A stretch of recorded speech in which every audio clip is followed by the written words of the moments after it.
নামটা একটু বলেন। শহীদুল ইসলাম। শহীদুল ইসলাম। শহীদুল ইসলাম ভাই, আপনার বয়স কত? 25 বছর। 25 বছর। শুরু করেন আপনি যেখান থেকে বলতেছেন, যেভাবে বলতেছেন। আমি মূলত নিম্ন মধ্যবিত্ত পরিবারের একজন সন্তান। বাবা কি করেন আপনি? আমার বাবা একজন কৃষক ছিলেন, উনি 2017 সালে মারা যায়। আচ্ছা। বিভিন্ন ফিনান্সিয়াল কন্ডিশন, বাজে অবস্থার মধ্য দিয়ে আমাকে উত্তরে বর্তমান অবস্থায় আসতে হয়েছে। কয় ভাই বোন আপনারা? আমরা 3 ভাই 2 বোন। 3 ভাই 2 আমি 4 নাম্বার। ওকে। তা আমি যেহেতু ফিনান্সিয়াল অবস্থা অতটা ভালো ছিল না, এই রিলেশনশিপের দিকে মন মানসিকতা বিভিন্ন সময় ধাবিত হলেও আমি সব নিজেকে গুটিয়ে নিয়েছেন। নিজেকে গুটিয়ে রাখার চেষ্টা করেছি। কারণ এখানে আসলে আমরা না চাইলেও অনেক কিছু করতে হয়, নিজের প্রয়োজনে বা হয়ে যায়। তাকে খুশি রাখার প্রয়োজনে এগুলো করতে হয়। তো সেই উদ্দেশ্য নিয়ে আমি আমার অনার্স লাইফ প্রায় শেষের দিকে ছিল, 3rd ইয়ার 4th ইয়ার পর্যন্ত এ ধরনের পদক্ষেপ নেওয়া হয় নাই কখনো যে রিলেশনশিপের দিকে আগাবো। তো হঠাৎ করে একদিন আমার পাশে, আমি যে হলে থাকতাম রাজশাহী বিশ্ববিদ্যালয়ে, তো আমার পাশের হলমেট এক ছোট ভাই আমাকে বললো যে ভাই রিলেশনশিপে যাবেন কিনা। আপনি তো কিসে পড়েন? আমি অনার্স 4th ইয়ারে পড়ি তখন। অনার্স 4th ইয়ার পড়েন। ওকে। তো তখন বললাম যে মিজানুর, এটা ঠিক হবে কিনা জানি না, আমার তো অবস্থা তুমিও জানো আমিও জানি, আমাদের এই অবস্থাতে আসলে এই ধরনের ভুল পদক্ষেপের দিকে যাওয়া উচিত হবে কিনা আমি জানি না। তো তখন বললো যে ভাইয়া, মেয়ের চাওয়া পাওয়া ওই ধরনের নয়, সেইজন আপনার মতো ভালো মানুষ খুঁজতেছে। আচ্ছা। আপনার মতো ভালো মানুষ খুঁজতেছে, আপনি দেখেন, কথা বলে দেখেন, কথা বললেই তো আর রিলেশনশিপ হয়ে যাবে এমন না, আপনি দেখতে পারেন। তো পরে শয়তানের প্ররোচনাতে হোক আর যেভাবে হোক আমি এদিকে বললাম যে আচ্ছা নাম্বারটা দাও, আমি কথা বলার ট্রাই করি। 18 সালের 27 কিংবা 28 মে হবে, ওই মেয়ের সাথে আমার প্রথম কথা হয়। আচ্ছা। আমি কথার শুরুতেই আমি আমার প্রথম যে কথাগুলো বলি সেগুলো হচ্ছে, দেখো তুমি যদি আমার সাথে রিলেশনশিপে আসো, সেটা আমার ফ্যামিলিকে দেখে না, আমার বর্তমানটাকে দেখেও না, আমি ভবিষ্যতে ভালো কিছু করতে পারবো এইটা দেখে তুমি আসতে পারো। আচ্ছা। তো তখন সে বলে যে আমি এমন একজনকেই খুঁজি যে আমাকে বুঝবে, ঠিক মতো আমাকে বুঝতে পারবে। অর্থ সম্পদ সবারই থাকে, কিন্তু ভালো মানুষটা পাওয়া মুশকিল। সবকিছু মিলায়ে মনে হলো না না লোকটা পজিটিভ। তার যে ফ্যামিলি ব্যাকগ্রাউন্ড বলছে, আমার বাবা মা, সে নিজেও হজ করে আসছে। তো সেই প্রেক্ষাপটে আমার কাছে মনে হয়েছে যে না, আমিও তো একদম ভালো জীবন সঙ্গী চাই। আর বেকার ছেলেদের অর্থ সম্পদ নাই, এটা জেনে ভালোবাসতে চায়, এরকম মানুষ তো খুব রেয়ার। সে আমাকে বিভিন্নভাবে অনুপ্রাণিত করত, আমি তার সাথে অনেক কথা বলতাম। আচ্ছা। আমি দেখা যাচ্ছে আমার ক্লাস শেষ করে বন্ধু সার্কেলের সাথে খুব একটা সময় পাস করতে পারতাম না, যেহেতু তার সাথে রিলেশনশিপে আছি। আমি ক্লাস থেকে বের হয়ে খুব দ্রুত বাসার দিকে রওনা দিতাম, বাসায় এসে তার সাথে কথা বলতাম। দিনে আমাদের অনেক কথা হইতো। আচ্ছা। এমনও দিন গেছে 4-5 ঘন্টা একটানা কথা হয়েছে উইদাউট ব্রেক। একবার কল দিয়েছি, একবার কলেই দেখাচ্ছে 4-5 ঘন্টা চলে গেছে। তবে বাকি সময়টা আমি খুব প্রপার ইউজ করতাম বলা চলে। এই সময়টা বাইরে যে সময়টা, যে কারণে আমি অ্যাকচুয়ালি আমার বিসিএস এর প্রথম বিসিএস ছিল আমার, ওটাতে আমি প্রথম টিকে যাই প্রিলিমিনারিতে। আচ্ছা। এবং পরবর্তীতে ওটা রিটেনও দিয়েছি। তো এরকম আমাদের চলতে থাকে। আমি তো ঢাকার আশাইতে থাকতাম, এর সাথে যে আমার সম্পর্কের ধরনটা, আমি তাকে কোনোদিন অর্থনৈতিক কোনো ফ্যাসিলিটিস দিতে পারি নাই, যেটা বলে শুরু করছিলাম ঠিক সেই রকমটাই চলছিল। ঢাকাতে আসলে দেখা হইলে আমার রেস্টুরেন্ট বিল বলেন, যাতায়াত বিল বলেন, সমস্ত কিছু সে দেওয়ার চেষ্টা করতো সর্বদা। ওকে। আমি তাকে ওই ধরনের কোনো গিফটও দিতে পারি নাই, বিকজ আপনি আর্ন করেন না, আমি আর করি না। এবং এর সাথে রিলেশনশিপ যাওয়ার পরে আমাকে ওই ধরনের আনের দিকে কখনো মোটিভেট করে নাই। তার কথা ছিল তোমার এখন ওই দিকে ধাবিত হওয়া দরকার নাই, তুমি পড়াশোনা করো, ক্যারিয়ারটা আগে বিল্ড আপ করো। তোমার কাছে আমি যে খরচটুকু করি সেটা আমার investment, I will take it back in future. Okay. তোমার থেকে এটা আমি রিটার্ন নিব পরবর্তীতে। এটা বলতো আপনার গার্লফ্রেন্ড? হ্যাঁ হ্যাঁ। একটা মানুষকে তো বিশ্বাস করার কিছু কারণ থাকে। না, ডেফিনেটলি ভালো ওইভাবেই তাকে বিশ্বাস করতাম অন্ধের মতো, যে একটা মানুষ, আমি তার জন্য আসলে এই বয়সে মানুষের কিন্তু অর্থনৈতিক বিভিন্ন চাওয়া পাওয়া থাকে, যে আমার একজন বয়ফ্রেন্ড থাকবে, সে আমাকে ঘুরাবে বিভিন্ন জায়গা, বিভিন্ন রেস্টুরেন্টে নিয়ে যাবে, খাওয়াবে, এগুলো তাদের চাওয়া পাওয়া থাকার একটা অংশ। বাট আমি দেখতাম যে না, আসলে সে আমাকে প্রকৃতপক্ষেই ভালোবাসে, আমাকে ছাড়া সে কিছু চায় না। তার কথা ছিল এরকম যে আমি তোমার কাছে যতটা শান্তি পাই, পৃথিবীর কোথাও এরকম শান্তি পাই না। এই ঘটনাটার আমি যদি একটু প্রেক্ষাপট বলি, ও তখন সেকেন্ড ইয়ারের একটি স্টুডেন্ট। জি। আমি ঢাকাতে আসছি আমার সাথে দেখা করবে। তো আমার সাথে দেখা করার একদিন আগে একটা 17,000 টাকা দিয়ে অপ্পো ফোন কেনে। হুম। অপ্পো ফোন কিনলে যেদিন কিনে পরের দিন ফোনটা হারাই ফেলে। আচ্ছা। হারাই ফেললে এই বয়সে আমাদের মতো স্টুডেন্টের মানুষদের একটা 17,000 টাকার ফোন হারাই গেলে একটু খারাপ লাগার বিষয়, খারাপ লাগার কথা। সে আমাকে পেয়ে মনে হচ্ছে যে সারা পৃথিবীর সমস্ত সম্পদ পেয়ে গেছে। হুম। তার যে ফোন হারাইছে গতকালকে, এটা নিয়ে কোনো মাথা ব্যথা নেই? এটা নিয়ে কোনো মাথা ব্যথা নেই। আচ্ছা। আমরা এই ঘটনার পরে পূর্বাচল, হুম। এই ঢাকাতে নতুন সিটি এখানে হচ্ছে আর কি, হুম। এখানে সারাদিন আড্ডা দিই, সারাদিন আমরা বসে থাকি। ওকে। আমাদের টাইমগুলো এত ভালো ছিল, এত বেশি ভালো ছিল, আমি মনে করতাম যে পৃথিবীতে একজন সুখী মানুষ যদি থাকে আমি। ওকে। এগুলোর কারণে আমি সবসময় চেষ্টা করছি যে যদি কখনো আমাদের ঝগড়াঝাটি হয়েছে, এর মধ্যে রিলেশনশিপে থাকলে মানুষের কথা কাটাকাটি নানা কিছু হয়েই থাকে। হুম। আমি সবসময় চেষ্টা করতাম যে আমি নিজে থেকে সরি বলি, আমি নিজে ওরে বোঝাই। ও খুব জেদি ছিল। ওদের ফ্যামিলির আছে 3 ভাই 1 বোন। ছোটবেলা থেকে বেশ স্বাচ্ছন্দ্যের মধ্যেই বড় হয়েছে, তো যে কারণে আমি এটাকে মানিয়ে নেওয়ার চেষ্টা করতাম। হুম। ওর সাথে যখন রিলেশনশিপে আসলাম, শুরুতে যখন আমাদের দেখা হয়, ও খাবারটা মাখায় খেতে পারতো না, এত আদরে ছিল। হুম। খাবারটা মাখাইতে গেলে পুরো হাতটা মেখে যেত। হুম। তাই বলছিলাম যে তোমাকে আমি নিজে খাওয়াই দিব, তোমার কিচ্ছু করা লাগবে না।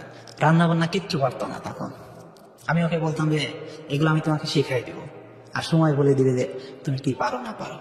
হুম। লাস্ট কিছুদিন আমাদের সম্পর্কের এই 22 সালের দিকে এসে ও সমস্ত রান্না বান্না শিখে যায়, ইউটিউব দেখে দেখে শেখে যে আমি এগুলো তোমার জন্য শিখতেছি। ও ইউটিউব দেখে দই বানানো শেখে, মিষ্টি বানানো শেখে, সমস্ত ধরনের যত ভালো ভালো খাবার আইটেম আছে সব বানানো শেখে। হুম। তো এইভাবেই আমাদের চলতেছিল। তো আমার সাথে যে ওর সম্পর্ক আছে এটা এর বাবা মা জানতো, বাবা মা জানতো, এবং বাবা মা আমার সাথে দেখা করার উদ্দেশ্যে একজন মিডিয়াম্যান পাঠায় আমাদের ঢাকাতে। আচ্ছা।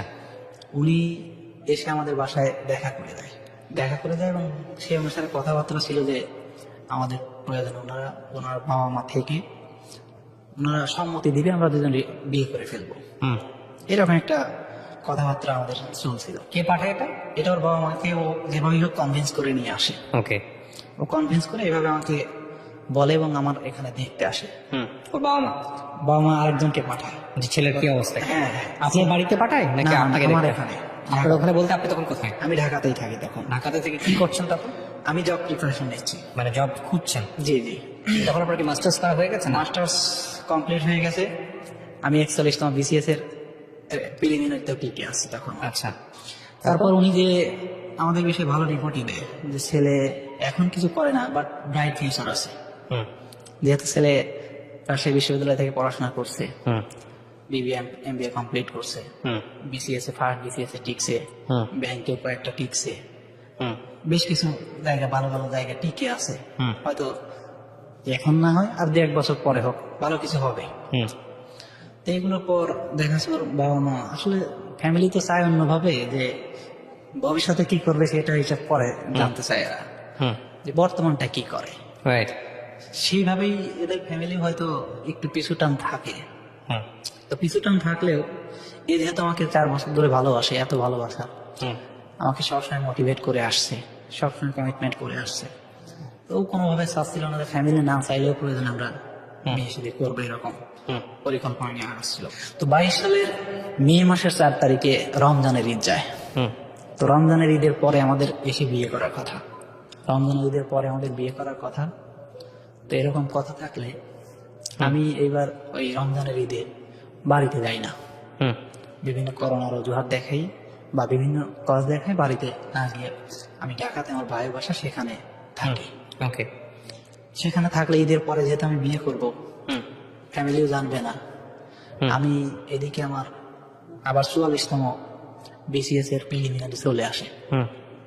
তো প্রিলিমিনারি চলে আসলে ওর সাথে আমার কথা যে তুমি আমি বিয়ে করে রাখবো, প্রয়োজনে দুজন সেপারেশন থাকবো। হুম।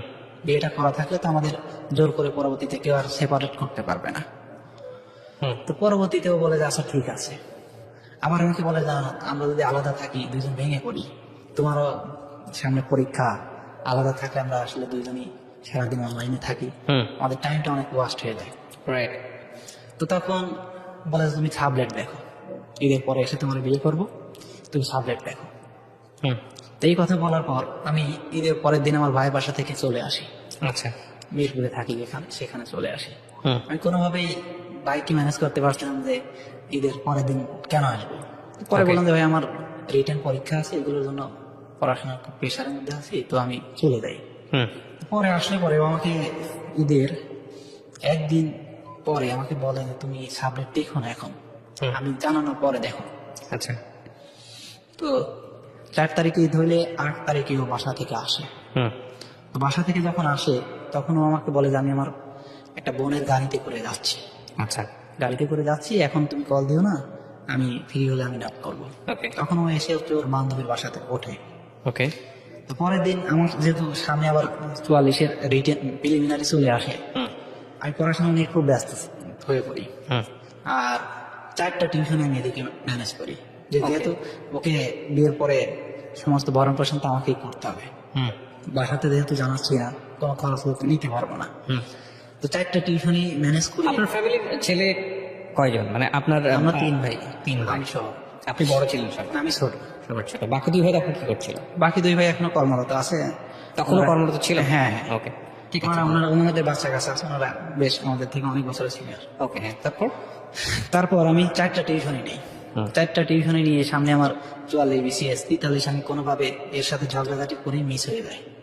ওরা আমি বলতাম যে আমাকে বিয়ে কর, আমি একা থাকতে পারতেছি না। আপনি বলতেন? হ্যাঁ, আমি আসলে এত বেশি মনে করেন যে ওরে নিয়ে আমি কনসার্ন থাকতাম, ভালো লাগতো না। দেখা যাচ্ছে আমি পড়তে বসছি, 1 ঘন্টা পড়লে আবার ওকে আমার কল দিতে হচ্ছে। আমি এই জন্য চাচ্ছিলাম যে পাশাপাশি থাকলে এই টাইমগুলো আমার নষ্ট হবে না, আমি পড়াশোনার পিছনে দিতে পারবো, কিন্তু কোনোভাবেই ওইভাবে রাজি হতো না। তো 43তম BCS আমার ওইভাবে অল্প 2-1 মার্কের জন্য মিস হয়ে যায়। তো 44-এ যদি আমার এইভাবে আবার মিস হয়ে যায় তাহলে তো অনেক বড় ক্ষতি হয়ে যায়। তো পরে আমি এরকম বললাম যে আমাদের মনে হয় যে এত দূরত্ব রাখা উচিত হবে না, এভাবেই করা উচিত হবে। তো পরে ওকে বললাম যে দেখো আমার অল্প কয়েকদিন পরে 4 তারিখে ঈদ, আবার 27 তারিখে 44তম BCS এর প্রিলিমিনারি পরীক্ষা। তো আমি খুব একটা বেরোবো না, আমি টিউশনগুলো ম্যানেজ করে এসে বাসায় আসবো, একটু রেস্ট নিবো, তুমি ওখান থেকে চলে আসবে, আসলে আমরা বিয়ে করে ফেলবো। সমস্ত কিছু অ্যারেঞ্জ করা এরকম। ওকে। তো পরে ওই দিন ওর বান্ধবীর সাথে মহাখালীতে আসে, ওর কলেজ হচ্ছে তিতুমির। মহাখালীতে আসলে তখন আমি ওরে বলি যে আজকে ক্লাস তোমার করা দরকার নাই, আমরা এত বড় একটা ডিসিশন নিতে যাচ্ছি, আজকে কি তোমার ক্লাসটা ইম্পর্টেন্ট হয়ে গেল? তখন ও আমাকে বলে যে করোনার জন্য আমি ক্লাস করতে পারিনি, আমাকে পরীক্ষায় বসতে দিবে না স্যাররা। আমি পরে বললাম যে তুমি আসো, আমি এখানে কাজী করাতে দেখা করি। তো ও তখন ওর বান্ধবীর সাথে, তখন ও আমার সাথে রাগারাগি শুরু করে, আমি তোমার জন্য বাসা থেকে চলে আসছি, অথচ তুমি তোমার বলতেছি মহাখালীতে আসতে তো না। আমি ওরে বোঝাই যে দেখো তুমি তো আমার সবই জানো, আমার ভালো মন্দ চাওয়ার জন্যই তো এত কিছু করতেছো। আমার সামনে কয়েকদিন পরে BCS পরীক্ষা, আমি তোমার জন্য 4টা টিউশনে নিছি। তখন আমাদের এরকম ঠিক কথা কাটাকাটি হয়। তো মহাখালীতে কেন যেতে বলছিল আপনাকে? মহাখালীতে ও বান্ধবীর সাথে আসছে, হ্যাঁ। ওখান থেকে হয়তো কথাবার্তা বলবে যে আমার ফ্যামিলি থেকে জোর করে বিয়ে দিয়ে দিচ্ছে, এরকম কোনো কিছু আমার। আর আপনি তো বলতেছিলেন মিরপুরে যাওয়ার জন্য, আপনার বাসায় যাওয়ার জন্য। আমার বাসার আশেপাশে ওখানে আমি কাজে বসে, কেন এতটুকু আসতে আপনার সমস্যা কি ছিল? আমার সমস্যা ছিল না। আমি এই যে বললাম যে 4টা টিউশনই করাই, 4টা টিউশনি থেকে আমি মাত্র আসছি, ওকে বললাম যে ও আচ্ছা আচ্ছা, হ্যাঁ। বুঝতে পারছি যে আপনি টায়ার্ড ছিলেন, এই জন্য আপনি মহাখালীতে যেতে হ্যাঁ, চাচ্ছেন। আমি ওরা বললাম যে তুমি তো সবই জানো, আমি টায়ার্ডনেসের জন্য না, মূলত আমি চাচ্ছিলাম যে আমি ওর সাথে দেখা করে এই কাজটা শেষ করে আমি আবার টেবিলে বসবো। মানে বিয়েটা করে টেবিলে বসে? হ্যাঁ, আমার আবার কয়েকদিন পরেই, মানে 20 দিন পরেই আবার প্রিলিমিনারি পরীক্ষা, 44তম BCS এর সময়গুলো তো খুব গুরুত্বপূর্ণ। তো পরে ও আমাকে রাগারাগি করে ফোনটা অফ করে দেয়। আমি ওর বান্ধবীকেও ফোন দেওয়ার চেষ্টা করি বারবার, ওর বান্ধবী আমার ফোন রিসিভ করে না, ফোন অফ করে দেয়। আমি বারবার চেষ্টা করি ওর বিভিন্ন নাম্বার দিয়ে, অন্য নাম্বার দিয়ে, কোনোভাবেই আর পাচ্ছি না। না পেলে আমি খুব ডিপ্রেসডের মধ্যে আছি। তো আমি পরের দিন পড়াইতে যাই। পরের দিন যখন পড়াইতে যাই তখন ওর সাথে আমার SMS এ কথা হয়, বাট আমার নাম্বারে ব্লক করে রাখে। তা আমি বলি যে তুমি দেখাটা করো, দেখা করে যা কিছু বলার বলো। ও বলে যে তোমার সাথে আমার আর দেখা করা সম্ভব না, অনেক কিছু হয়ে গেছে এর মধ্যে, এরকম কিছু মিন করে। তার অনেক কিছু হয়ে গেছে বলতে আপনি জিজ্ঞেস করলেন না কি হয়েছে? ও বলে যে অনেক কিছু হয়ে গেছে, বাট কি হয়েছে সেটা বলে না। মুখোমুখি হইলে পরে জানাবো। ওকে, তারপর? তার কয়েকদিন পরে আমাকে বলে যে তুমি, আমি খুব এর মধ্যে কান্নাকাটি করতে থাকি যে তুমি আসতেছো না কেন, হ্যাঁ। কোথায় তুমি, হ্যাঁ, কি অবস্থা? তো ও এতটুকু বলার পরে আমি ওর মাকে ফোন দিই। যখন ওর ফোন নাম্বার এরকম বন্ধ পাই তখন ওর মাকে আমি কল করি যে আন্টি কি হয়েছে আমাকে একটু বলেন। তখন বলতেছে বাবা আমরা ফ্যামিলি থেকে ওর বিয়ে ঠিক করে ফেলছি, তো তুমি আর নক না করলে ভালো হয়। হুম, তো আমারও তো একটা প্রেস্টিজ আছে, আমি ওনাকে আর বিরক্ত করি নাই। রাইট। তো পরে একদিন দুই দিন পর আমাকে আমি ওইরকম জোরাজোরি করতেছিলাম, ও বললো যে তাহলে তুমি আমার কলেজে আসো। হুম, কলেজে ওখানে আসো, ওখানে দেখা করে মুখোমুখি হয়ে কথা বলি। তো কলেজে আসলে আমি যখন মুখোমুখি হই তখন ও প্রচন্ড কান্না করতেছিল, হুম, কান্না করে ভেঙে পড়ার মতো হবে। হুম, তা আমরা অনেক সময় থাকার পরে ও বললো যে আমি ক্লাস করবো, তোমার মনে হয় এখন চলে যাওয়া উচিত। তো আমাকে ওই দিনও বেশ কিছু খাবার দাবার নানান কিছু কিনে দেয়। হুম, আমি তখন আমার বিশ্বাস হয় না যে ও আমাকে ছেড়ে এরকম কোনো কিছু করবে, হুম, তখন আমি বিশ্বাস করতে পারি নাই। তো পরে ওখান থেকে যখন চলে আসি, এর কয়েকদিন পর আমার বিসিএস পরীক্ষা প্রিলিমিনারি হুম, হয়। প্রিলিমিনারির আগে আমি কোনোভাবে আর বসবো না, এর মধ্যে আমি জেনে গেছি যে ওর বিয়ে হয়ে গেছে। কিভাবে জানলে? ওর সাথে আমার কন্ট্যাক্ট হইতো, তখন আচ্ছা। ফোনে কথা হইতো, অনলাইনেও কথা হইতো। হুম, ও আমাকে বলতো যে আমার বাসা থেকে আমার বাবা মা ভাইরা জোর করে ওই দিন যেদিন রাতে ফোন বন্ধ পাইলো ওই দিন আমাকে, আমি বান্ধবীর বাসায় ছিলাম, ওখান থেকে আমাকে জোর করে নিয়ে এসে বিয়ে দিয়ে দেয়। আচ্ছা। জোর করে নিয়ে এসে বিয়ে দিয়ে দেয়। তো আমি এখানে আসলে ভালো নাই, আমি কোনোভাবেই থাকতে পারতেছি না। হুম, তো এর মধ্যে আমি আমার যে হলে থাকতাম যে রুমমেট ছিল সেই রুমমেট ভাইকে নক করে ওনাকে সবকিছু বললাম, অনেক ফিরি ভালো সম্পর্ক ছিল। তো ওনাকে বলার পরে বললো যে শাহাবুদ্দিন, এখন যে পরিস্থিতি দাঁড়াইছে তোমার এখান থেকে ফিরে আসাটাই সব থেকে উত্তম। তারপরে যদি না পারো তুমি বিসিএস পরীক্ষাটা অন্তত দাও, হুম, পরীক্ষাতে যদি তুমি খারাপ করো তখন কিন্তু এই মেয়ে কোনোদিন আর ফিরবে না, হুম, যেহেতু একটা অবস্থা তৈরি হয়ে গেছে এখানে। হুম, আমি ভাইয়ের কথা মতো বিসিএস এ বসলাম। আমি বিসিএস এর আগে কিন্তু এই ঘটনা কিন্তু আমি বুঝে ফেলছি যে ওর বিয়ে হয়ে গেছে। আচ্ছা। আমি আর পড়ার টেবিলে কোনোভাবে বসতে পারতেছিলাম না। হুম, আমি মানসিকভাবে খুব হতাশ, একেবারে ভেঙে পড়ছি। হুম, আমি এর মধ্যে আমার প্রেশার বেড়ে এমন অবস্থা আমি মারাই যাই, আমার হাত পা সব অবশ হয়ে যায়। হুম, আমার রুমমেট আমার হাতে মাথায় পানি দিতে থাকে, হাতে তেল দিতে থাকে, খুব খারাপ অবস্থা। তা আমি এই খারাপ অবস্থার মধ্যে ওই দিন যখন এইরকম ঘটনা যেদিন শুনি যে ওর বিয়ে হয়ে গেছে, হুম, আমি আমার বড় ভাইকে কল দিয়ে ফেলি। আমি একেবারেই ভেঙে পড়ছি, আমার মাথায় কোনো কাজ করতেছে না, এরকম একটা অবস্থা। হুম, আমার বড় ভাইকে ফোন দিয়ে আমি কান্নাকাটি শুরু করে দিই। হুম, আমি কান্নাকাটি শুরু করলে আমার ভাই বলে যে মেয়ে যদি রাজি থাকে আমরা না হয় সবকিছু ম্যানেজ করতে পারি, মেয়ে তোর সাথে না আসলে আমরা কিভাবে কি করবো। Okay. আমাকে সান্ত্বনা দেওয়ার চেষ্টা করে যেভাবে তারা পারে। হুম, তারপরে ভাইদের সাথে আমার দীর্ঘদিন আর কথা হয় না এই বিষয় নিয়ে। হুম, এই ঘটনার পরে আমার বিসিএস পরীক্ষা হয়ে যায়। তখন হচ্ছে আমি, ও আমাকে কিন্তু এর মধ্যে বারবার আশ্বাস দিতে থাকে হুম, যে আমি তোমার কাছে আসতে চাই, মানে ভুল করে ফেলছি, তোমার কাছে আসতে হ্যাঁ, হবে। যদি তুমি অ্যাকসেপ্ট করো, যদি করো হুম, তো আমরা জিয়া উদ্যানে দেখা করি। জিয়া উদ্যানে দেখা করলে আমরা দুইজন প্রায় আধা ঘন্টা একটানা কান্নাকারি করি, দুইজনকে ধরাই ধরে। হুম, ওকে জিজ্ঞেস করলো না তুমি ভুলটা কেন করলে? এখন ও আমার বলে যে তুমি ওই দিন রাগারাগি করছো। মানে একদিনের আগেই সিদ্ধান্তে এসে আমি এটা করছে। বললাম যে একটা মানুষ কিভাবে এত, এটা মানে ছেলেটার সঙ্গে আগে থেকে পরিচয় ছিল না ওর? এটা আমি পরে জানতে পারি। ওকে, যাই হোক, হ্যাঁ, বলেন তারপর। তো পরে আমি বললাম যে দেখো তোমার সাথে আমার 4 বছরের সম্পর্ক, আমার এর মধ্যে তোমার সাথে বহুদিন রাগারাগি হয়েছে, এত গালাগালি করছি, কিন্তু এর অর্থ কি এই যে তুমি আমাকে আজকে রাগারাগি করলে আজকে যে কোনো কাউকে বিয়ে করে ফেলবে? এটা কি বাস্তবসম্মত কোনো কথা হইলো? এটা কি সম্ভব, আদৌ সম্ভব? তো পরে এরকম চলতে থাকে। ও তখন বলে যে দেখো যা হয়েছে হয়েছে, আমাদের পাস্ট নিয়ে আমরা কেউ কথা বলবো না, তা আমরা অতি দ্রুত বিয়ে শাদী করে ফেলবো। হুম, এই অতি দ্রুত কিন্তু 2 মাস পার হয়ে গেছে। হুম, জুলাই মাসের 17 তারিখ আমরা, ও আমাকে বিয়ে করার উদ্দেশ্যে চলে আসে অলরেডি। হুম। ওর বাসা থেকে আমি নিয়ে আসি, ওর বাসা আছে শরীয়তপুর, আমি সেখানে আপনি একটু প্ল্যান ছিল কি ছেলেটাকে ডিভোর্স দিয়ে দিয়ে আপনি? হ্যাঁ, এরকম করে আমি পরবর্তীতে কিন্তু আবার 2 জায়গায় আমি সাবলেট বাসা নিই।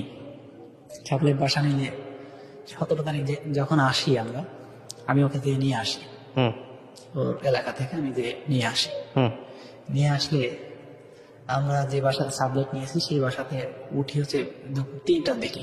হুম, 3টার দিকে উঠলে ঘন্টাখানিক পরে ও খুব অস্বাভাবিক আচরণ করে।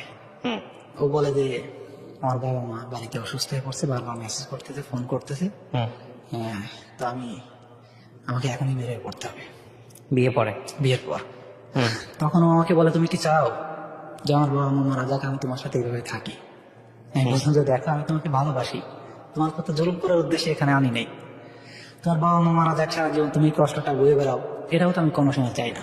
হুম তো আমি এটা কখনোই চাইবো না। তুমি যাও, বাবা মা আজকে হয়তো এরকম দেখছে, খারাপ হয়েছে, ওনাদের বোঝাইলে ওনারা বুঝবে। মানুষ তো, অবুঝের তো কিছু নাই। আমি তো অযোগ্য একটা ছেলে না, আমার তো যথেষ্ট যোগ্যতা আছে। হুম আর ফ্যামিলিতে তুমি যতটা জানো, তোমার ফ্যামিলির বাইরে এখনো কেউ জানে না।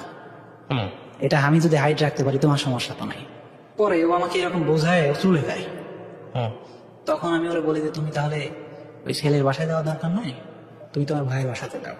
হুম আমি কালকে তো প্রয়োজনে তোমাকে বাসায় রেখে আসবো। আবার তোমার বাবা আমার অসুস্থ, এর মধ্যে যেহেতু বিকাল হয়ে গেছে, আবার আমি এই সময় তো আর যেতে পারতেছি না ওর বাসায়। হুম তো বলে যে আচ্ছা ঠিক আছে। তাই বলে ও ভাইয়ের বাসায় যাওয়ার কথা বলে আমি ওর মেট্রো 10-এ গাড়িতে উঠাই দিয়ে আসি। হুম পরের দিন সকালবেলা ও বলে যে আমার খুব অসুস্থ, আমার হসপিটালাইজ আর কি। তো আমার হাজবেন্ড যে নিয়ে আসছে আমার হুম ভাইয়ের বাসা থেকে। তখন আমার খুব হৃদয়টা ভেঙে যাচ্ছে যে আমি তোমাকে এত এত কিছু তোমার জন্য করতেছি। একটা মানুষের বিয়ে হয়ে গেছে, বিবাহিত মানুষ, আমি একটা অবিবাহিত ছেলে, আমার যোগ্যতা কম না, এত স্যাক্রিফাইস তোমার জন্য করতেছি, তুমি আবার সেখানেই চলে গেছো। হুম আমার ওখানেই কেন যেতে হবে তোমাকে? হুম ও আমাকে নানানভাবে বোঝানোর চেষ্টা করে, কিন্তু আমার মাথায় কখন কোনোভাবে আসে না। এর মধ্যে ওখানে যেহেতু 2 মাস অতিবাহিত হয়ে গেছে, ওই রকম ও ভাবে যে বেবি মনে হয় কনসিভ হয়ে গেছে। হুম তো তখন ওইটা নিয়ে খুব ভেঙে পড়ে। যে বেবি যদি পেটে চলে আসে তাহলে হ্যাঁ, তখন তো আর ultimately, ওখান থেকে আসার কোনো অপশন সুযোগ থাকবে না, থাকবে না, সমস্ত হ্যাঁ। কিছুই বন্ধ হয়ে যাবে। তো অনেক জায়গায় টেস্ট করায়, হুম অনেক জায়গায় টেস্ট করাইলে সবগুলোর নেগেটিভ রিপোর্ট আসে। হুম যে বেবি কনসিভ করে নাই। তখন বলে যে না, আলহামদুলিল্লাহ, আমরা আবার এক হতে পারবো। ওর বিয়ের পর আমার সাথে বহুদিন দেখা করে। হুম আমি তো এর মধ্যে টোটালি একেবারে পাগল হয়ে গেছি। হুম আমি প্রাইমারি প্রিলিমিনারিটিকে যখন কাগজগুলো জমা দিতে যাই, সমস্ত পেপার, হুম আমি তো একেবারে উন্মাদ। হুম। আমি সমস্ত কাগজগুলো হারাই ফেলি, মূল ডকুমেন্টগুলো, হুম সমস্ত কিছু হারাই ফেলি। দীর্ঘদিন আমি ঘুমাইতে পারি না, আমি বাবার সাথে শুধু রাতে হেলান দিয়ে থাকি। আমাদের পরীক্ষা সব বদলাই গেছে। হ্যাঁ, সমস্ত কিছু আমার একেবারে, আমি যে প্রিলিমিনারি দিছি এর মধ্যে রেজাল্টও চলে আসছে। হুম রেজাল্ট আসলে আমি রিটেনের জন্য বসতে পারি না। হুম আমি 2টা 3টা করে ঘুমের ট্যাবলেট খাই, তারপরে আমার ঘুম আসে না। হুম স্বাস্থ্য এত অবস্থা খারাপ হয়ে গেছে, আমার 70 কেজি ওজন ছিল, তখন 50 কেজিতে চলে আসছে। হুম এই দীর্ঘদিনের এই অবস্থায় আমি আচ্ছা। একেবারে ভেঙে পড়ি। তো পরে 17 তারিখের পর যখন এরকম চলে যায়, আমার তখন মাথার মধ্যে একটা জিনিস কাজ করে, যে মানুষ এসে চলে গেছে ও তো লেম এক্সকিউজ দিয়ে গেছে। আমি পরে বুঝতে পারলাম যে ওর বাবা মা অসুস্থ বা এরকম কোনো কিছু না। হুম আমি ওর মাকে ফোন দিয়ে জিজ্ঞেস করলাম যে আন্টি, আঙ্কেল কি এরকম অসুস্থ হয়ে পড়ছিল? আপনি তো জানেন না কি, ও তো বিয়ের পরও আমার কাছে এরকম চলে আসছে, আপনি এটা আপনাকে মনে হয় হাইড করছে। হুম তখন ওরা আম্মু বলে যে দেখো বাবা, এটা অনেক বড় একটা ভুল ডিসিশন হয়ে গেছে। হুম যদি পসিবল হয়, হাইড করে যদি তুমি এ কিছু করতে পারো, তাহলে তোমরা দুজন আবার বিয়ে করে নাও। হুম কেন ওর মা এই কথা বলতেছে? ওকে আগে হাজবেন্ডের সাথে ও হ্যাপি ছিল না? আমাকে ওর মার সাথে আমি কথা বললাম যে আন্টি দেখেন, ওর 3টা ভাই ঢাকাতে, হুম অথচ ওর কিন্তু কোথাও জায়গা হয়নি। আপনার এই মেয়ে যদি মারা যায়, হুম ওর ভাইদের কিচ্ছু হবে না, আপনার ছেলেদের কিচ্ছু হবে না, আপনি শুধু আপনার মেয়েকে হারাবেন। ওর অবস্থাটা আপনি বুঝতেই পারছেন। আপনি এর আগে যতদিন বাড়িতে থাকছে আপনার সাথে ঘুমায়, বাট এই বিয়ের পরে একদিন আপনার সাথে ঘুমায় নাই। কেন ঘুমায় নাই জানেন? ও আমাকে সময় দেয়। তখন ওর মা বলে যে আসলে আমি ওর ভিতরে অস্বাভাবিকতা দেখি, আমি চাই আমার একটা মেয়ে সুখী হোক। হুম এই জন্য সিরিয়াস আছে যে আমার সাথে যেন পরবর্তীতে কামব্যাক যদি করে, আমি যদি মেনে নিতে পারি। ওর মার একটু ভয় ছিল যে বাবা দেখো, তুমি ওর এরকম পাঠ সহ মেনে নিতে পারবা কিনা, পরবর্তীতে কথা শোনাবা কিনা। আমি বললাম যে আন্টি, আমি দেখেন ওকে ভালোবাসি, মানুষের জীবনে অ্যাক্সিডেন্ট থাকতেই পারে, আমি এগুলো মেনে নিব, কোনোদিন এটা নিয়ে কখনো কথা বলবো না। তোর মা আমাকে এইভাবে বলে, পরে আমি ওরে আবার বলি যে তোমার মাকে তো আমি ম্যানেজ করছি, উনি তো রাজি হয়েছে। মা রাজি হয় মানে তো অনেক কিছুই ম্যানেজ করা সম্ভব। তো তুমি করো, তখন ও আমাকে এরকম বলে যে, ওর মা তখন আমাকে বলে যে এই বিষয়টা আমি, ওই ছেলে আর মেয়ে বাদে কেউ জানে না। তখন আমার মাথায় অনেকটা খটকা লাগে, কি আন্টি আপনার ভাইয়ারা, আপনার ছেলেরা নাকি ওরে জোর করে বিয়ে দিয়েছে। তখন ওর মা এই বিষয়টা বলে যে অনেক ঘটনা আছে বাবা, সবকিছু খুলে বলা যাবে না, তুমি দেখো কি করবা, তোমাদের যা ভালো মনে হয় করো, তোমাদের দুজন যা ভালো মনে করো সেটা করো। তো এর মধ্যে আমি 17 তারিখে এরকম চলে আসলে 19 তারিখে আমি ওর ওখানে ওর হাজবেন্ডের বাসা আশেপাশে আসি, ওর জন্য বাসা থেকে আচার নিয়ে আসছিলাম ওইটা দিতে, যে আমি তোমার সাথে হয়তো আর দেখা হবে কিনা জানি না, তুমি এইভাবে যেহেতু চলে আসছো হয়তো আর না আসার সম্ভাবনাই বেশি, তো তুমি এই আচারটা নিয়ে গেলে আমি খুশি হব। আমি যাতে জীবনে আচারটা খেতে পারি, পরবর্তীতে খাইতে গেলে যাতে আমার এটা মনে হয় যে না, আমি তার জন্য যে আচারটা নিয়ে গেছিলাম সেটা তাকে দিতে পারছি। তো পরেও বলে যে আমার হাজবেন্ড আজকে বাসায় আছে, কোনোভাবে আমার বেরোনো সম্ভব না। তো তখন আমি ওখানে যে খুব কান্নাকাটি করি, আমি আমার ছোট বোনের বাসায় যাই। ওখান থেকে ছোট বোনের বাসায় যাই যে একটু থেকে আসে, হয়তো ওর ছোট বোনের বাসা আসে, ওখানে একটু সময় দিলে হয়তো আমার একটু ভালো লাগবে। তো ওখানে যে 1-2 ঘন্টা থাকার পর আমার ভালো লাগে না, ওখান থেকে আবার আমি রুমে চলে আসি। রুমে চলে আসলে 21 তারিখ ওকে ও বলে যে আজকে না আমি তোমার সাথে দেখা করবো বৃহস্পতিবারে, সেটা হচ্ছে জুলাই মাসের 21 তারিখ। তখন আমার মাথার মধ্যে খুব বাজে চিন্তা আসে যে আমার ভালোবাসার মানুষ যদি আমার না হয়, ওকে আমি কাউকে হতে দিব না। কি প্ল্যান আছে আপনার? তখন আমার মাথায় প্ল্যান আসে যে আমি ওকে মেরে ফেলবো এবং আমি নিজেও সুইসাইড করবো। আচ্ছা। তো তখন আমি আমার বাসা থেকে রশি নিয়ে, ব্লেড নিয়ে, ছুরি নিয়ে, বিষ নিয়ে ওর সাথে দেখা করতে যাই। মূলত আমার আগের দিন কথা হয় যে আমরা পরের দিন বেরোবো 8টার দিকে। তো 8টার দিকে আমি ওরে কল করলে ও বলে যে না, আমি আজকে এখন বেরোবো না, দুপুরের পরে বেরোবো। আর কথা ছিল যে পূর্বাচল যাবো। তখন ও পরের দিন বলে যে না, পূর্বাচল যাবো না, এখানে যমুনাতে আসো। তো তখন যমুনা ফিউচার পার্কে আমরা দেখা করি দুপুর 12টার পরে। 12টার পরে দেখা করলে আমি ওরে বোঝানোর চেষ্টা করি যে দেখো, আমাদের এই বাসা নেওয়াটার মনে হয় ভুল হয়ে গেছিল আমাদের, কারণ তুমি যদি ডিভোর্স দাও 3 মাস তোমাদের ওয়েট করতে হবে তোমাকে বিয়ে করার জন্য। তো তুমি হলে উঠে পড়ো, যে কোনো ভাবে হল ম্যানেজ করে হলে উঠে পড়ো, তারপর 3 মাস পর আমি তোমার বিয়ে করে নিব। তখন আমাকে কোনোভাবে কথা বলতে দেয় না যমুনাতে। আর আমি তো এদিকে বাসা থেকে নিয়ত করে বেরিয়েছি আজকে ওকেও মেরে ফেলবো, আমি নিজেও মারা যাবো। তখন হচ্ছে আমি ওর গলাটা চেপে ধরে আজকে ওকে এখানে মেরে ফেলবো। গলাটা চেপে ধরলে ওর হাত পা চুরাচুরি করে, ও চোখ দুটো দাঁড়ায় যায়, জিহ্বা বের হয়ে যায়। তখন আমাদের থেকে 5-7 হাত দূরে একজন বসে মোবাইল টিপতেছিল শুয়ে পড়ে। আমি একটু ভয় পেয়ে যাই। আমি তো আর সিরিয়াল কিলার না, আমি ওই ধরনের প্রফেশনাল কিলার না। ও যখন ঘুমরানি শুরু করে আমি প্রচন্ড ভয় পেয়ে যাই। ভয় পেয়ে গেলে ওকে ছেড়ে দিই। ছেড়ে দিলে ও উঠে বলে leave me alone, leave me alone. আমি ওর পিছু নিই, আবার পিছু নিয়ে ও গাড়িতে ওঠে, আমিও গাড়িতে উঠি। তো পরে হচ্ছে বারবার মানুষের মধ্যে যাইতে চাই। যখন বারবার মানুষের মধ্যে যাইতে চাই, তখন হচ্ছে আমি দেখলাম যে না, এখন তো সিন ক্রিয়েট হয়ে যাবে, লোকজন আমাকে মারধর করবে। তখন হচ্ছে আমি গাড়ি থেকে নেমে পড়ি। গাড়ি থেকে নেমে পড়লে 1-2 দিন পরে আমি তখন বাসায় এসে খুব খারাপ অবস্থা হয়ে যায় যে এই মানুষটা আর কোনোদিন আমার হবেই না, সম্ভবই না। আজকে যা করছি, তখন আমি যে ওরা SMS করেছি যে দেখো, আমি 2 মাস ঘুমাই না, তোমার সাথে যমুনাতে যা হয়েছে হয়তো আমার অজান্তে হয়েছে, তোমার খারাপ উদ্দেশ্যে আমি এরকম কোনো কিছু করতে যাই না, হয়তো আমার অজান্তে এগুলো হয়ে গেছে। তো তারপরে আমার সাথে ও কমিউনিকেশন করে যে এরকম যে আমাকে টর্চার করতে পারে, তার সাথে তোমার সম্ভব না, যাওয়া সম্ভব না, এরকম করতে থাকে। পরে আমি 1-2 দিন পরে আমার ভাইয়ের বাসাতে যাই। আর ভাই বাসা আশুলিয়াতে, ওখানে যে সপ্তাহখানেক থাকি। ভাইরাও তখন আমার অবস্থা দেখে, আমার তো অবস্থা খুব খারাপ। 70 কেজি থেকে একজন মানুষের 50 কেজি ওজন আসলে কি অবস্থা চেহারা হয়, খুব বিদঘুটে অবস্থা, আমার বাজে অবস্থা একেবারে। তখন আমার ভাইয়ের বাসাতে সপ্তাহখানেক থাকার পর আমার ভাইয়ের সাথেও মেয়ের কথা বলাই দিই। আর ভাই আমার অবস্থা দেখে বলে যে মেয়ের নাম্বার দিয়ে আমি কথা বলে দেখি।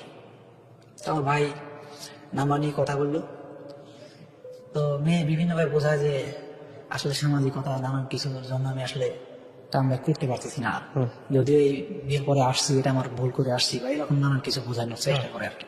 তো পরে আমি ভাইয়ের বাসা থেকে আসলে আমি আবার বাসায় চলে আসলাম। ভাইয়ের বাসাতে আমার কেমন যেন দম বন্ধ মনে হচ্ছিল, ওখানে আমি ভালো নাই এরকম মনে হচ্ছিল। পরে আমি এখানে আসলাম। এখানে আসার পর আমি একটা টিউশনি করাইতাম এখানে ঢাকাতে। তো পরে আমার একটা টিউশনি করাইতাম আন্টিদের, আন্টিদের কাছে খোলামেলা বলি যে আন্টি আমি এই অবস্থা। এর আগেও আন্টিকে বলছিলাম যে আন্টি ওর বিয়ে হয়ে গেছে, এই জন্য আমি ভেঙে পড়ছি, টিউশনিটা বাদ দিয়ে দিয়েছিলাম। আন্টিদের সাথে যেহেতু অনেক ভালো সম্পর্ক, ওনারা আমাকে খুব হেল্প করার চেষ্টা করে যে আপনি কি করলে আপনি সুস্থ হবেন বলেন তো, আপনার এই অবস্থা দেখে তো আমাদের আর ভালো লাগছে না। পরে ও যে আমার কাছে আসবে, আসার জন্য ওই ছেলে এনআইডি কার্ডের ছবি দেয়। এনআইডি কার্ডটা ওই আঙ্কেল আবার এসআই আঙ্কেলকে দিই যে আঙ্কেল এই ছেলের সাথে আমার যে কোনো ভাবে মিট করাই দিবেন। মিট করাই দিলে ও আমাকে বলতো যে এই ছেলে হচ্ছে আমাকে ভয় দেখায়, ভয় ভীতি দেখায়, ওখানে বদ্ধ করে রাখছে, আমি এই ভয়েই আসতে পারি না তোমার কাছে।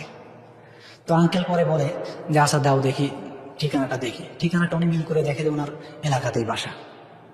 তো পরে আঙ্কেল ওনার এক বাস থেকে কল দিয়ে বললো যে এই ছেলেরা চিনিস? তোর বাসতে বললো যে হ্যাঁ চিনি। তখন আঙ্কেল বলে যে ও এই ছেলে তো বিয়ে করছে যারে, তারা নিয়ে এরকম একটা প্রবলেম আছে, তো একটা ছেলেকে নিয়ে আসতে পারিস কিনা আমাদের বাসায়। তখন ছেলেকে যখন নিয়ে আসলো, নিয়ে আসা হাজবেন্ড, হ্যাঁ ছেলেকে যখন নিয়ে আসলো, ওর হাজবেন্ডকে যখন নিয়ে আসলো, আমি সমস্ত ডকুমেন্টস দিলাম যে ভাই আপনার সাথে বিয়ের পরেও এই ঘটনাগুলো ঘটছে, ওর সাথে আমি এখানে এখানে গেছি, দেখেন এই ছবি, এই ডকুমেন্টস গুলো আছে, ওর সাথে যে বাসায় উঠছে এই ডকুমেন্ট সমস্ত কিছু দেখাই। তখন ও বলে যে আমাদের তো আসলে এইভাবে এই না, মুখোমুখি হওয়া দরকার। তখন ওই ছেলেদের রেস্টুরেন্ট আছে, ওখানে যে ছেলের ফ্রেন্ড নিয়ে ওই আঙ্কেল আমি চারজন হচ্ছে মেয়ের সাথে সরাসরি মুখোমুখি হওয়ার জন্য ওর হাজবেন্ডের বাসায় নেই। তখন ওর হাজবেন্ডের বাসায় গেলে ওর হাজবেন্ড আমরা ভিতরে ঢোকার পরে বলে যে দেখো তো তোমার আত্মীয় নিয়ে আসছি, চেনো কিনা? তখন ও বলে যে হ্যাঁ চিনি। ও আমার মাথায় তখন আকাশ ভেঙে পড়ছে আপনাকে দেখে। হ্যাঁ, যে কিভাবে ও এত দূর আসলো কিভাবে, ওর মাথায় আকাশ ভেঙে পড়ছে। ও দাঁড়াইছিল একেবারে বসে পড়ে। তখন আমি বললাম যে দেখো তো তুমি 17 জুলাই বিয়ের পর তুমি আমার সাথে চলে আসছিলে, এগুলোকে স্বীকার করো? তখন সমস্ত কিছু অস্বীকার করে। আমি বললাম যে দেখো এখন অস্বীকার করার কোনো রাস্তা নেই, সমস্ত ডকুমেন্টস দেখো আছে। আপনি কি চাচ্ছিলেন এই দেখা সাক্ষাৎটা আপনি আমি মূলত এই দেখা টাকা আমি চাচ্ছিলাম যে আমি যে তোরে ভালোবাসি, ও আমাকে শুধু একটা আশ্বাস দিতে যে আমি মৃত্যুর 1 ঘন্টা আগে হলে তোমার কাছে ফিরে যেতে চাই। না, কিন্তু আপনি ওর হাজবেন্ডকে বলে আপনি আসলে কি করতে চাচ্ছিলেন? ওর সংসারটা ভেঙে দিতে চাচ্ছিলেন? হ্যাঁ, না না না, ভেঙে দেওয়ার উদ্দেশ্য তো আমার না। তাহলে আমার উদ্দেশ্য ও যেহেতু ওখানে বন্দি আছে, আমি ওকে উদ্ধার করবো।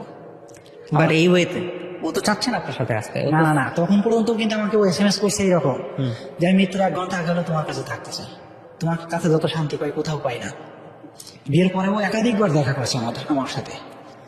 আমি ওর সাথে এই মিরপুর হোক মার্কেটে রাস্তা ফুটপাত থেকে। বাট তাহলে আপনি দেখা করে কি চাচ্ছিলেন? ওর দেখা সম্পর্কটা করে ভেঙে গেল? চাচ্ছিলাম যে আমি মূলত চাচ্ছিলাম যে ওর হাজবেন্ড যদি এই সত্য ঘটনাটা জানে, ওর হাজবেন্ড তো চাইবে যে যেহেতু এই ছেলে ভালোবাসে, এই মেয়েরে ভালোবাসে, তখন সে আর রাখতে চাইবে না। তারপর আমি ওকে অ্যাকসেপ্ট করবো, আমি ওকে আনতেই কিন্তু গেছি। তখন ও কি করে, ওর হাজবেন্ডের পা জড়ায় ধরে যে আমি আসলে যাবো না, তোমার সাথে থাকতে চাই। তখন আমাদের ওখানে দীর্ঘ সময় কথা হয়। দীর্ঘ সময় কথা হওয়ার পরে আমি আঙ্কেল ওই হোটেলে এসে আবার ওর ফ্রেন্ডের সাথে বসি। ফ্রেন্ডের সাথে বসলে পরে ওর ফ্রেন্ডকে বলি যে দেখেন ভাই, এই মেয়ে এখানে থাকবে না কোনোদিন না, আমার কাছেও আসবেই, আপনি যদি বিশ্বাস না হয় দেখেন আজকেই ওই মেয়ে কল দিবে আমাকে। ঠিক ওখানে থাকা অবস্থায় তখন ওই মেয়ে আমার কল দেয়। বাসা থেকে কিন্তু সবাই নিষেধ করে দেওয়া হয়েছে যে কেউ কারোর সাথে কন্ট্যাক্ট না করি। মানে ওর হাজবেন্ড তখন আপনার সামনে ছিল? না না না, ওর হাজবেন্ড তখন বাসা কল দেয়। কল দেওয়ার পরে তখন ওর ওই হাজবেন্ডের ফ্রেন্ড আমি দেখাই দিই, ভাই দেখেন আমাকে আবার কল দিছে। আমি কলটা তখন রিসিভ করি না। তো এরপরেও আমাকে SMS করে যে এত মানুষের সামনে তো আমার আসলে বলা সম্ভব হয় নাই যে তোমার সাথে আমি যাবো। আমি বললাম যে তাহলে তুমি এখন আসো, এখন তো আসতে পারো। তোমার হাজবেন্ড নিজেরাও তো, ওরাও তো বলছে তুমি যদি শেষ এখন চলে যেতে চাও যেতে পারো, আমরা নিজেরা থেকে তোমাকে বিয়ে করাই দিবে ছেলের সাথে। এই ঘটনাগুলোর পর আমি যখন এই আঙ্কেলদের বাসা থেকে বেরোই, তখন এই ছেলে বলে যে ভাই আপনার সাথে 18 সাল থেকে সম্পর্ক, আমার সাথে তো এই মেয়ের সম্পর্ক 20 সাল থেকে। তোর হাজবেন্ড বলে? হ্যাঁ। ওকে। তখন আমার মাথায় আকাশ ভেঙে পড়ে যে কেমনে সম্ভব ভাই, আমি তো জানি ভাই আপনি জোর করে ওরে বিয়ে করছেন, ওর মামারা জোর করে আপনাকে বিয়ে দিছে। তখন বলে যে ভাই এই দেখেন আমার কাছে ভিডিও আছে, হেসে খেলে আমার বিয়ে করতেছে, ভিডিও আমাকে দেখায়। একটা বিষয় হচ্ছে ওই চাইছে কি চাইছে আসলে মনের কথা তো আসলে দেখলাম। দেখার পর আমার তখন আর মাথায় আকাশ ভেঙে পড়ছে যে মুখোমুখি না হলে তো আসলে কোনো কিছু আমি বিশ্বাস করতে পারতেছি না। তো পরে মুখোমুখি হয়তো বুঝতেই পারলাম যে না, এখন মেয়েটা হচ্ছে ওর ছেলে, ওই হাজবেন্ড হচ্ছে বেশ এস্টাবলিশড। পরবর্তীতে বুঝতে পারলাম যে সে আমার সাথে প্রচন্ড মাত্রায় একটা বিশ্বাসঘাতকতা করছে। আমি মূলত যে সুইসাইডাল মোডে ছিলাম, এর মধ্যে আমি এমনও নিয়ত করছি যে ওর বাসায় যে আমি দেবদাসের মতো ওর বাড়ির সামনে মারা যাবো। মানে এই ঘটনার পরে এই ঘটনার পরে না, ওর সাথে দেখা করার আগ পর্যন্ত। আপনি যখন এটা জানলেন পুরোটাই, যে 2020 সাল থেকে ছেলের সাথে সম্পর্ক, আপনার সঙ্গে 2018 সাল থেকে, তখন আপনার কেমন লাগছে? তখন আমার তো আকাশ ভেঙে পড়ছে মাথায়। তারপরে আমি চাইছি যে ও যদি আমার সাথে আসে তবুও বিয়ে করবেন? তবুও বিয়ে করবো। কারণ হচ্ছে দেখেন, আমার তখন মনে হয়েছে যে ও এক জায়গায় সংসার করছে, সেই ছেলে যখন ওকে রাখবে না, আমিও যদি আবার ছেড়ে দিই, এটা আমার কাছে মনে হয়েছে যে আমার এক ধরনের প্রতারণা করা হচ্ছে। আপনি কি জীবনে আর কখনো কাউকে লাভ করেন নাই, নাকি এটাই আপনার এটা জীবনে? আমার জীবনের প্রথম ভালোবাসা। আমি একেবারে অন্ধ ছিলাম। তারপর কি হলো শেষ পরে? শেষমেশ আমি বুঝতে পারলাম যে আসলে ও এখন আর আমাকে চাচ্ছে না। তবে ওর এসএমএস গুলো এখনো মনে হয় যে ও আমাকে লাস্ট কথা হয়েছে কবে আপনার সঙ্গে? লাস্ট ও যখন ওখান থেকে আসার পরে আমার ওখান থেকে কিন্তু কথা যে আমরা কেউ কারো ফ্যামিলি না, লাস্ট কবে কথা হয়েছে শুধু একটু বলেন। সেটার দরকার নাই, আমি গল্পের ডায়াগ্রামে যাচ্ছি না। মানে লাস্ট কবে, কতদিন আগে? লাস্ট হচ্ছে জুলাই মাসের 21 তারিখ। 21 তারিখে এই মেয়েটা যদি এখন আসে, আপনি এখন থেকে বিয়ে করবেন? এখন আসলে ফ্যামিলি অবস্থা যা দাঁড়াইছে এখনো সম্ভব না। কেন? বিষয়টা হচ্ছে দেখেন, এতদিন পর্যন্ত কিন্তু আমাদের এই ঘটনাগুলো হাইড ছিল, কেউ জানতো না। আপনি এখনো তাকে লাভ করেন, ওটা বাদ দেন। আমি তো অবশ্যই লাভ করি, তাকে মৃত্যুর আগ পর্যন্ত কোনোদিন ভুলতে পারবো কিনা জানি না। আমার জীবনে যে আগে তার সাথে প্রতারণা করা হবে কিনা সেটাও আমি জানি না। আপনার এই জানি নার মধ্যে আমি কিছু জানি।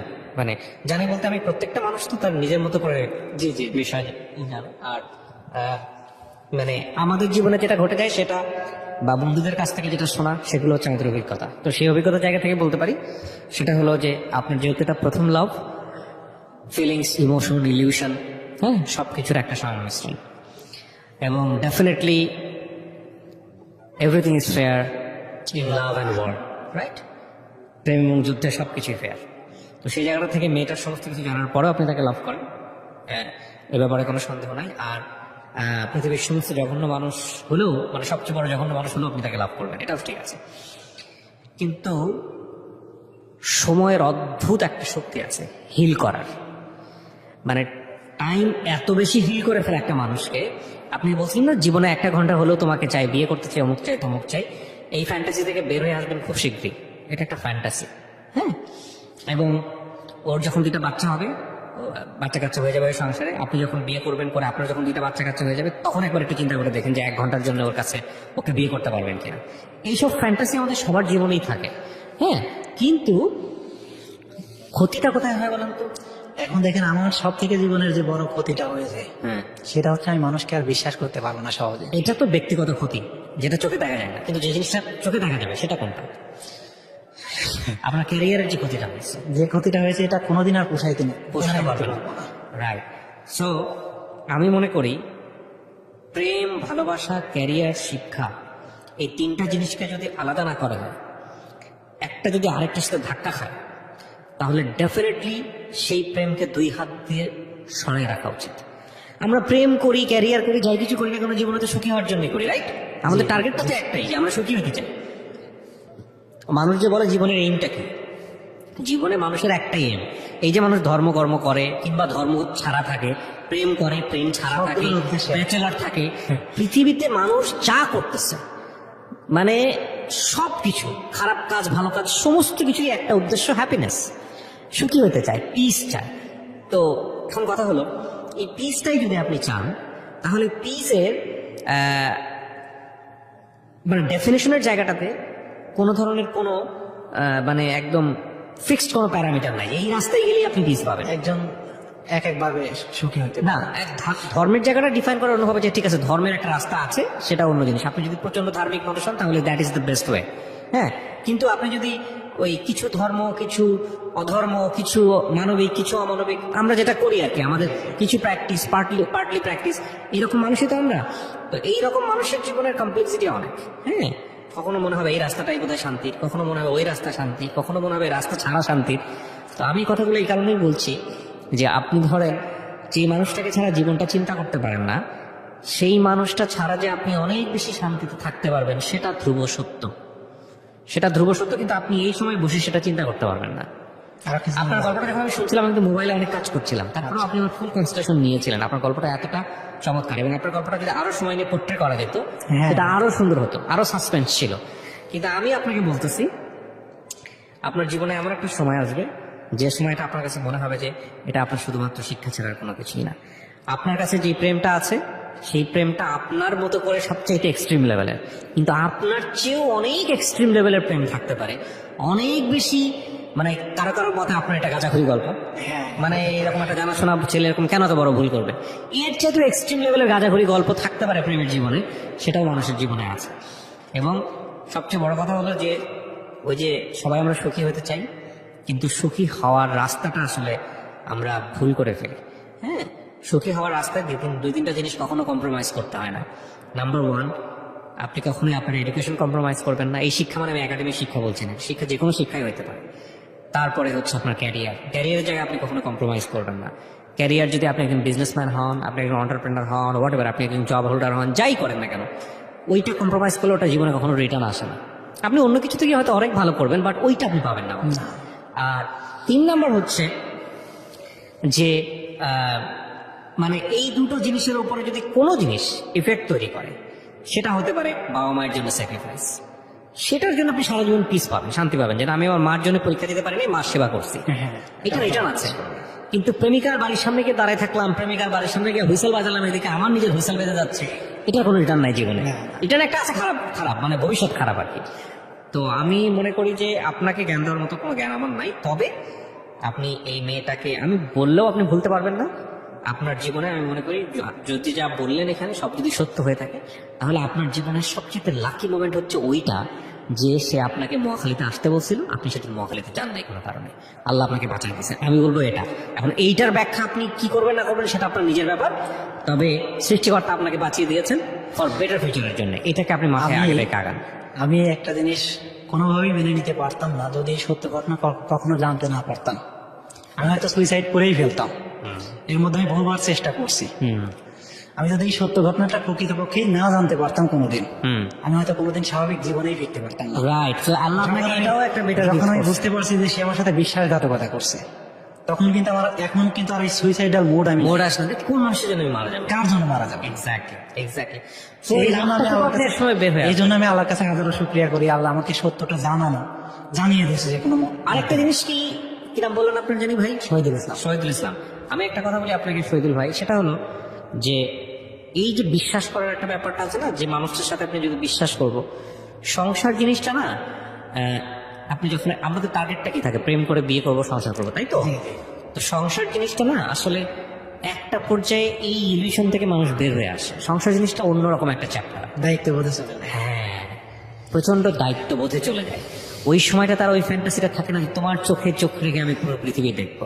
তোমার চোখে চোখ রেখে তখন তেল নুন ডাল চাল ছাড়ার কিছুই দেখা যায় না, বুঝতে পেরেছেন? তো ওই দুনিয়াটা অন্যরকম একটা দুনিয়া।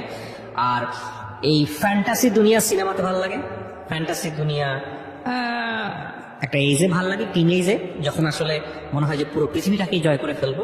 কিন্তু আনফর্চুনেটলি আমরা আমাদের এই এক্সট্রিম লেভেলের বিউটিফুল এনার্জিটা এই প্রেম নামক ইলিউশনের পিছনে ব্যয় করা ভালো, কিন্তু এই পুরো সময়টা দিয়ে নিজের ক্যারিয়ার ক্ষতি করা, পড়াশোনার ক্ষতি করা, ড্রাগের দিকে চলে যাওয়া, সুইসাইডের মতো স্টেপ নেওয়া, এই যে বড় বিষয়গুলা, এগুলো ভয়ঙ্কর রকম ভাবে খারাপ। আমি কিন্তু 44তম বিসিএস এর পরবর্তীতে প্রিলিমিনারি পাস করি।